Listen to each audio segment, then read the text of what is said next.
So, on to the ads that became woke fails. Now, what makes them fail so miserably is that the ad has no connection to the actual product.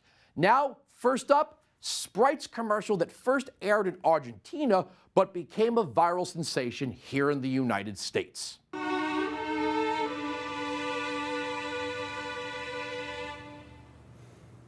When you walk through a storm, hold your head up high and don't be afraid of the dark.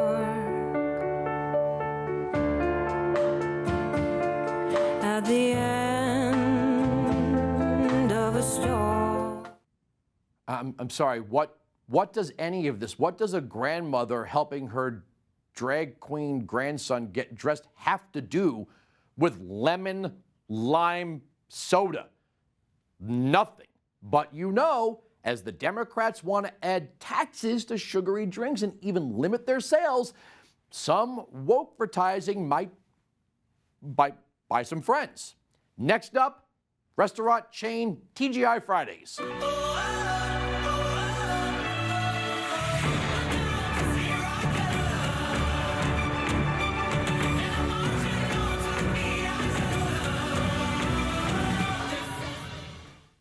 I'm sorry.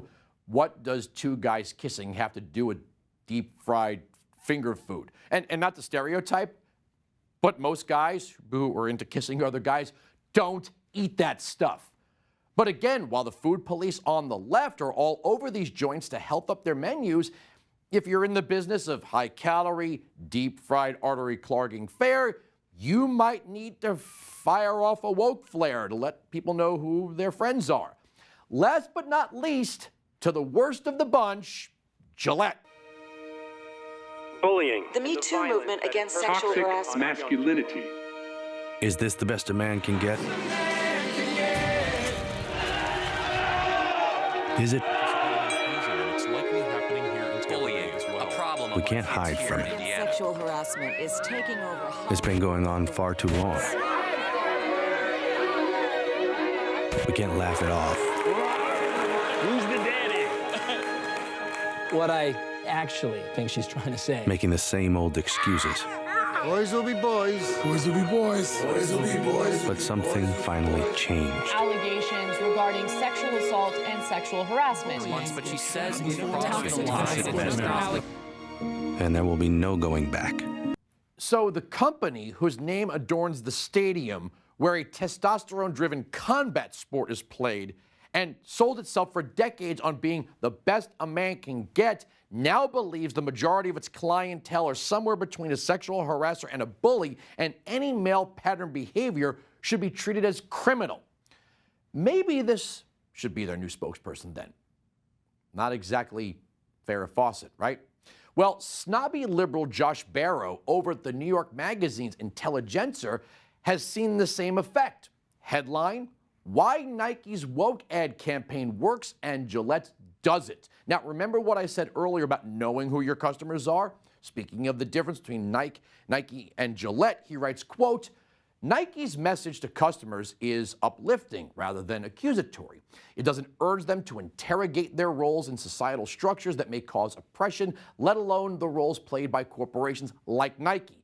It skips past that, looking toward a solution rather than a problem. The Gillette campaign, by comparison, is a downer, unquote.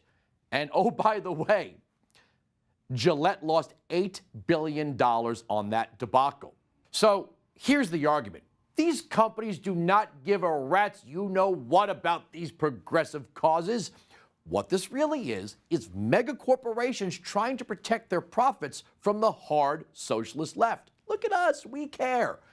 There's no better way in the short term to make friends of the progressive movement than to claim to be a part of it. They want to be liked by the Marxists among us. I mean, if you promote your company as woke and you use your ad dollars to promote some left-wing cause, they'll not only back off, they'll give you awards.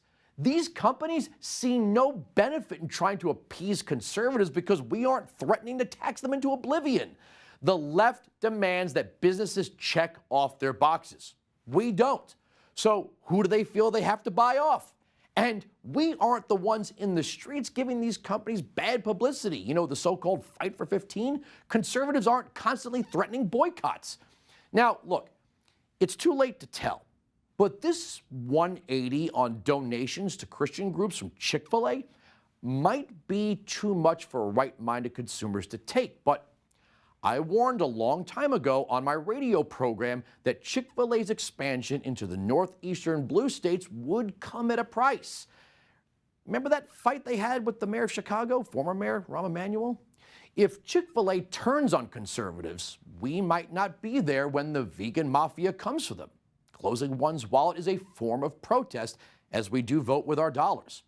The lesson for many companies is woke will equal broke, the opposite of what they're trying to do by bowing to the angry left.